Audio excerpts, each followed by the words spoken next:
Olá, pessoal. Espero que todas e todos estejam bem. Sejam bem-vindas e bem-vindos aqui novamente ao nosso curso Discurso, Retórica e Argumentação, com os professores Paulo Roberto Gonçalves segundo e eu, Eduardo Lopes Pires.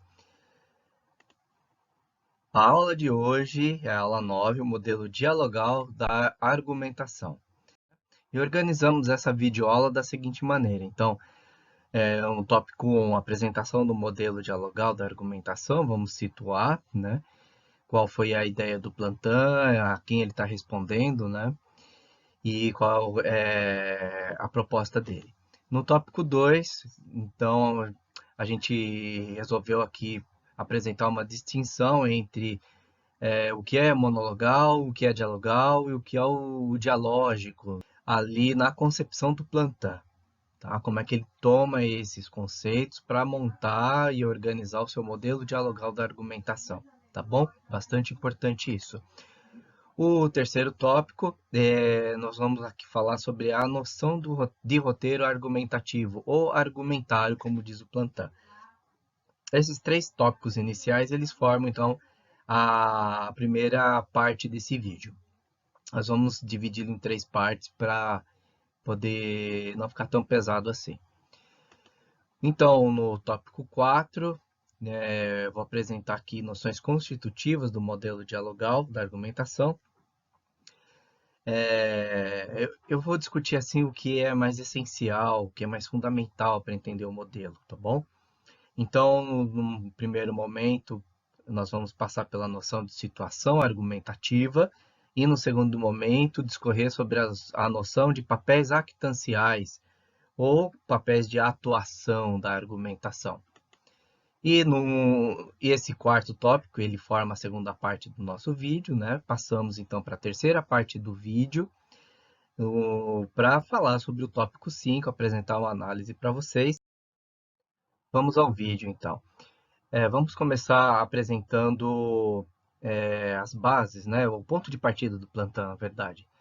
Então, ele apresenta o modelo dialogal como uma resposta à perspectiva lógica do diálogo, tal como proposta no modelo de Hamblin, 1970, e ao modelo normativo da argumentação, consubstanciado na pragmadialética de Van Imeren e Grotendorst, a partir dos modelos pragmático-conversacionais. Além disso, Plantin quis responder também a uma insatisfação decorrente dos modelos puramente monologais da argumentação que surgiu lá pelo menos, né, desde 1980, né? Então, seu modelo dialogal da argumentação se propõe a repensar a atividade argumentativa e um quadro ampliado, no qual a enunciação, ela joga contra um pano de fundo, né, do diálogo. A partir da definição de Schifrin, de que a argumentação é um modo de discurso nem puramente monológico, nem puramente dialógico, é um discurso pelo qual os locutores defendem posições discutíveis, Plantin aponta o caráter misto, enunciativo e interacional da atividade argumentativa e orienta seu projeto no sentido de articular um conjunto de noções que permitam levar em conta esse aspecto biface da atividade argumentativa.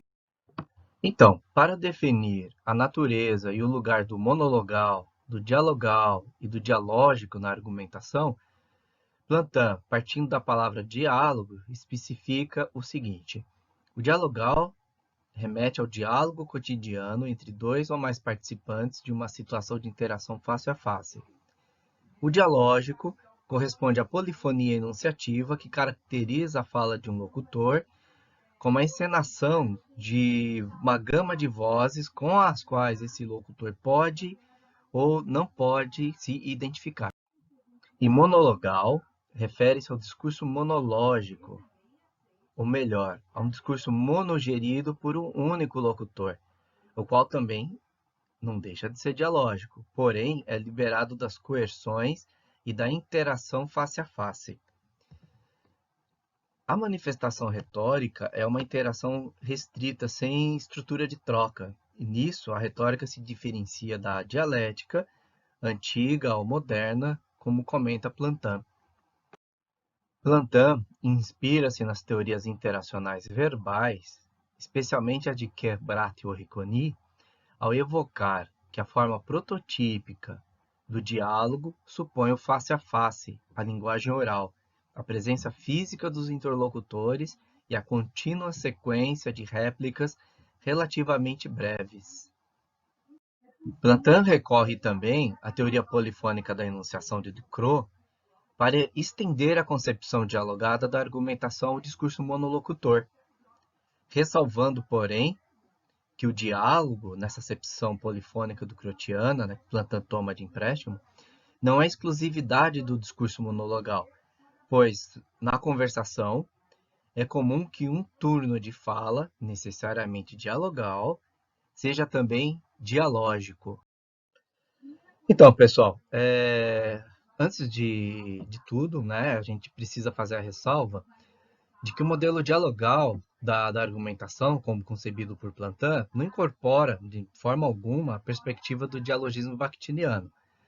Porque, ao assumir a polifonia enunciativa ducrotiana, Plantin volta sua atenção para a presença das múltiplas vozes no enunciado de um único locutor, preterindo, portanto, as questões caras à teoria bakhtiniana em torno da natureza constitutivamente dialógica da linguagem, questões de ideologia e outras questões importantes aí para a teoria do Bakhtin, né, que não são recuperadas aí pelo Plantin, né, e nem pelo Ducrot. E no que tange à polifonia, Ducrot focaliza sua atenção na questão das vozes presentes no enunciado de um único locutor, de modo que seu projeto teórico não contempla o pressuposto do enunciado como um elo na cadeia da comunicação discursiva, tal como preconizado por Bakhtin, segundo o qual o enunciado concreto não pode ser separado dos elos precedentes que o determinam, tanto de fora quanto de dentro, gerando nele atitudes responsivas, diretas e ressonâncias dialógicas. Desse modo, compreender a concepção de polifonia no trabalho de Ducrot é um gesto bastante significativo para que possamos ter o devido discernimento acerca da acepção de monologal, dialogal e dialógico no modelo proposto por Plantin. Assim, podemos perceber, de acordo com Plantin, como é possível utilizar a palavra dialogal, né, modelo dialogal, para recobrir tanto o dialogal, propriamente dito, quanto o dialógico, entendendo-se aí por polifônico e intertextual, né, a fim de enfatizar um aspecto fundamental da argumentação, que é a oposição entre discursos contraditórios. Essa distinção entre dialogal e o dialógico, que é o polifônico de fato, é o que permite Plantin superar um modelo de análise do dialogal que recobria apenas a forma prototípica do diálogo, face a face, né, tal como concebida pelas teorias interacionais. Vejamos aqui o que Plantin diz a esse respeito. Prototipicamente, o diálogo supõe o face a face, a linguagem oral, a presença física dos interlocutores e a contínua sequência de réplicas relativamente breves. Já os conceitos de polifonia e de intertextualidade permitem estender a concepção dialogada da argumentação ao discurso monolocutor. E até aqui já podemos perceber que as noções de polifonia e de intertextualidade são retomadas por Plantin para que ele possa abrigar o discurso monolocutor, monogerido, no seio da teoria da argumentação na interação.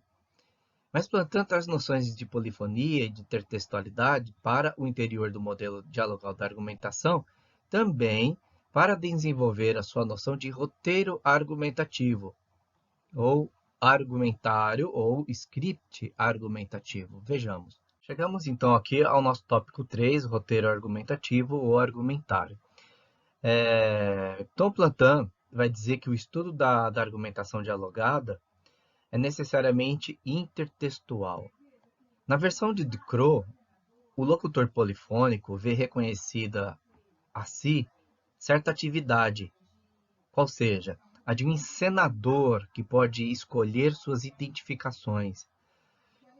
Bom, com relação a essa concepção, a noção de intertextualidade abaixa o papel do locutor, que passa a ser apenas uma instância de reformulação de discursos já ocorridos alhures, que dizem mais do que ele os diz.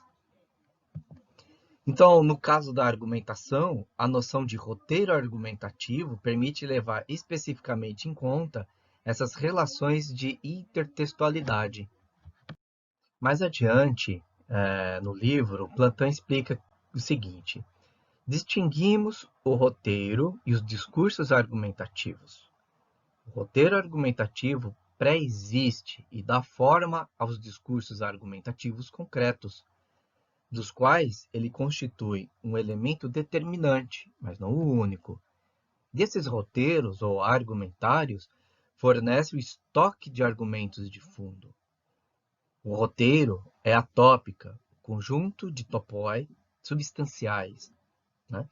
Uma tópica ligada a uma pergunta, ou seja, a uma questão argumentativa de.